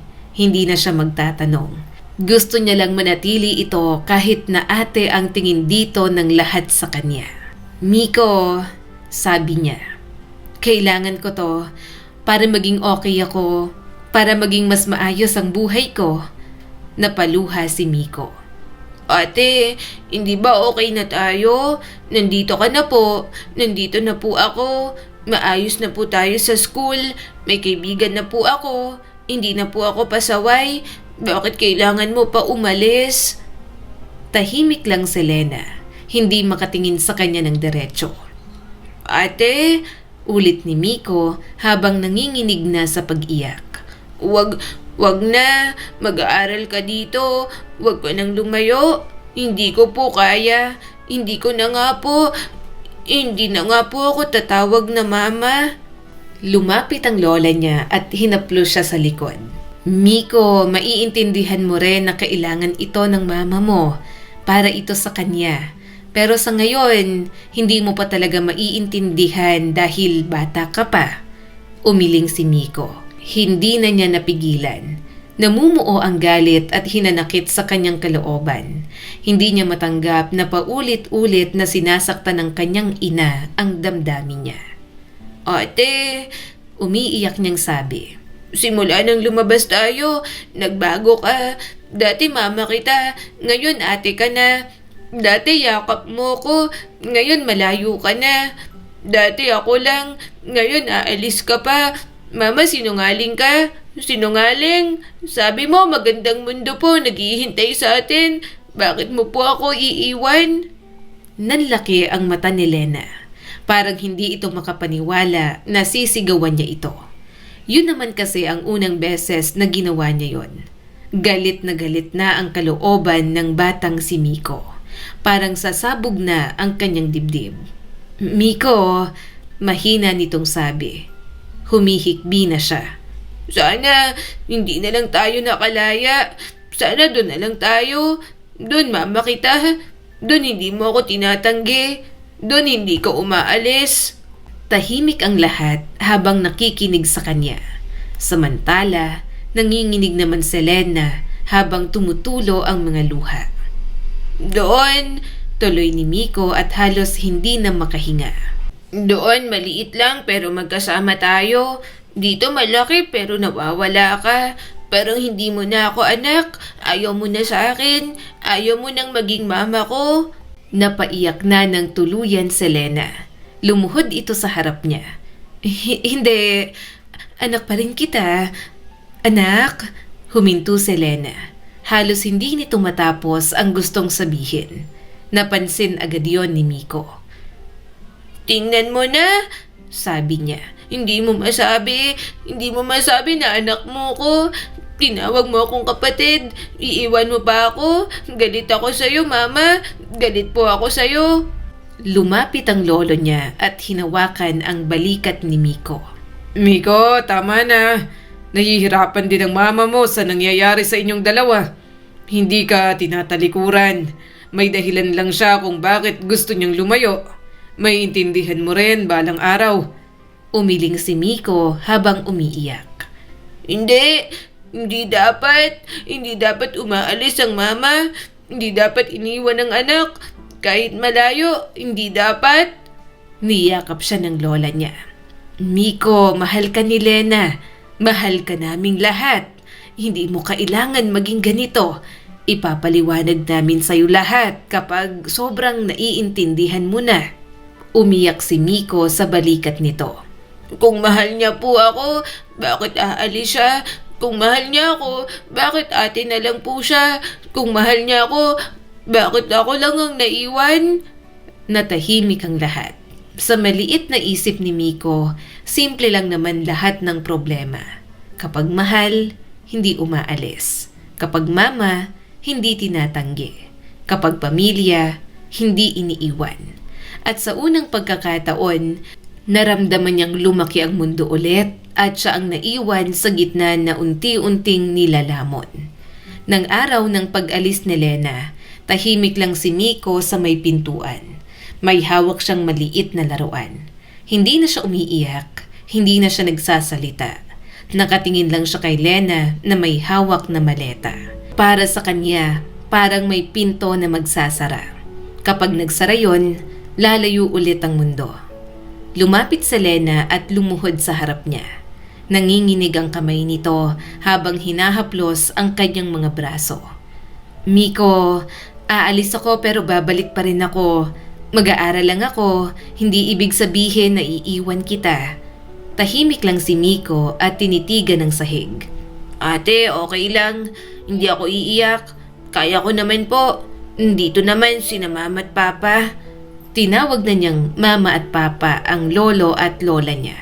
Pero kahit ganon, may maliit pa ring sakit sa dibdib niya. Hinawakan ni Lena ang kanyang pisngi. Miko, I'm sorry. Sorry na ganito ang sitwasyon ng buhay mo. Pero kahit ganito, magiging mabait ka ha? Makikinig ka? Mag-aaral ka? Proud ako sa'yo. Tumango si Miko at hindi na lang tumingin. Naiiyak na naman siya. Ayaw niya ng ganoon. Ayaw niya ng maging malungkot. Opo, Sabi niya. magiging mabait ako. Hindi ako magulo. Hindi ako iiyak. Para hindi ka mag-alala. Niyakap siya ni Lena ng mahigpit at matagal. Para bang gusto nitong tandaan ang pakiramdam na yakap siya. Pag-alis ni Lena, hindi na siya naghabol pa. Hindi siya sumigaw. Nanatili lang siya sa pintuan. Tinatanggap na umalis na ang sasakyan kung saan nakasakay ang kanyang ina. Lumipas ang mga taon, lumaki na si Miko. Hindi na siya gaanong nakikipag-usap sa mga gamit. Pero minsan, kapag tahimik, ginagawa pa rin niya. Naging habit na lang din talaga siguro. Kapag naman pupunta ang lolo at lola niya sa ibang bansa para bisitahin si Lena, lagi siyang tinatanong. Miko, sabi ng kanyang lola, sasama ka ba? Bibisitahin natin si Lena. Miss ka na raw niya. Umiling si Miko. Hindi na po, mama. Kayo na lang po. Busy ako sa school. Marami po akong gagawin. Hindi na siya nagtatampo. Hindi na siya umiiyak. Para sa kanya, parang mas okay na ganoon. Tahimik lang at wag nang magparamdam sa kanyang ina. Nang mag-12 years old na siya, mas malinaw na sa kanya ang lahat. Isang gabi, kausap niya si Manang Fe sa kusina. Tahimik pa nun at umuulan sa labas. Manang, bakit po ganun si ate? Bakit nahirapan siya sa akin? May ginawa ba ako? Tanong ni Miko. Napabuntong hininga si Manang Fe at umupo sa tabi niya. Miko, bata pa si Lena noon. May nangyaring masama sa kanya. Pinagsamantalahan siya at ikaw ang naging bunga.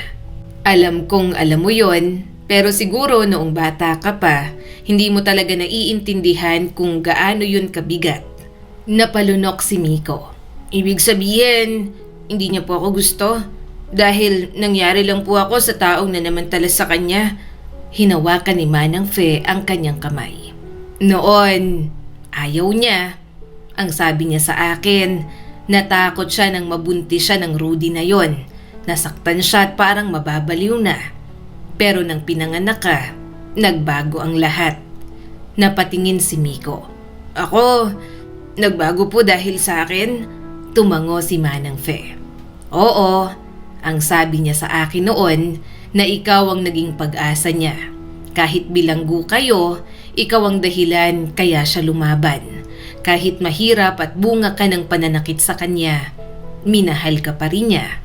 Maaring hindi ka gusto ng mama mo, pero minahal ka rin naman niya kalaunan. Mahalaga ka, ikaw ang lakas niya noon, kaya wag mong isipin na hindi ka niya mahal. Dito sa mundo, may mga bagay lang talaga na komplikado at mas mabuting itago na lamang kaysa pakialaman ng ibang tao. Napangiti si Miko. Okay lang naman pala. Kahit nahirapan ng mama niya, kahit nalito ito, minahal pa rin siya. Tumingin siya sa bintana. Iniisip kung dapat na ba siyang sumama sa sunod na bisita ng kanyang lolo at lola. Sa unang pagkakataon pagkatapos ng naging pagtatampo niya sa kanyang ina, gumaan ang dibdib niya. Pero sa sumunod na taon, bago niya pa masabi na sasama siya, nabalitaan niyang uuwi na ang kanyang ina. At sa pagkakataong yon, may kasamang mapapangasawa. Talaga po, uuwi na si ate? Tanong ni Miko sa kanyang lola. Tumango naman ito. Oo, uuwi na. namimiss ka na rin, hindi ka raw nagpapakita. Bahagya siyang natawa habang tinutulungan itong mag-box ng mga cupcake. Nagtatampo po kasi ako. Bala ko nga po sanang sumama sa inyo sa susunod. Pero uuwi na naman po siya. Mabuti naman po at may boyfriend na siya at mapapangasawa pa. Totoong masaya siya para sa kanyang ina. Hindi siya nanggugulo. Hindi niya sasabihin na totoo siyang anak nito. Palagi namang ganoon siya noong bata. Kung saan masaya si Lena, doon din si Miko. Nang araw na umuwi si Lena kasamang fiancé nitong si James, ngumiti lang siya ng tipid. Pero nagulat siya nang bigla siyang yakapin ng kanyang ina. Ate, Usal niya rito. Naluha agad si Lena. I'm sorry anak. Kumunot agad ang noon ni Miko. Sabay tingin kay James. ate, nandyan po ang mapapangasawa mo. Umiling si Lena at sinapo ang mukha niya. Alam niyang tungkol sa nakaraan ko at sa nangyari sa akin. Mapapangasawa ko siya, kaya naging totoo ako sa kanya. Sorry, alam ko na malaki ang naging pagkukulang ko sa'yo. Oo, pinapalabas natin na anak ka ni na mama at papa. Pero kapag tayo lang, anak, kapag ako at ikaw lang, ako pa rin ang mama mo. I'm sorry kung tinalikuran kita. Hindi niya rin napigilan ang mga luha. Sobrang saya ulit ng kalooban niya na ganoon ulit ang mama niya. Batid niya na anak siya ng lalaking lumapastangan dito at marahil ay wala na siyang karapatan para maghangad ng pagmamahal mula kay Lena. Pero bihira rin ang tapang ng kanyang ina na nagawa siyang mahalin sa kabila ng lahat. Kaya kahit hindi alam ng buong mundo na mag-ina silang dalawa, sa mundong sila lang ni Lena noon, alam ni Miko na mama niya ito at anak siyang mahal na mahal nito. Ang kwentong ito ay nagpapaalala sa atin na ang pagmamahal ay hindi laging masaya at minsan dumadaan sa sakit, kalituhan at distansya. May mga pagkakataon na hindi natin agad nauunawaan ang desisyon ng mga taong mahal natin. Pero sa paglipas ng panahon, natututo tayong umunawa at tanggapin na may sarili rin silang pinagdadaanan. Ipinapakita rin ito na kahit nagsimula sa sugat ang isang buhay, maaari pa rin itong lumaki ng may pag-asa at pagmamahal.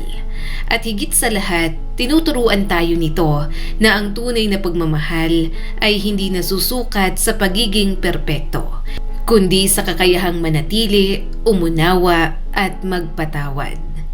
Muli, ako po si Skylar Guro at sana may bago na naman kayong natutunan sa kwento natin ngayon.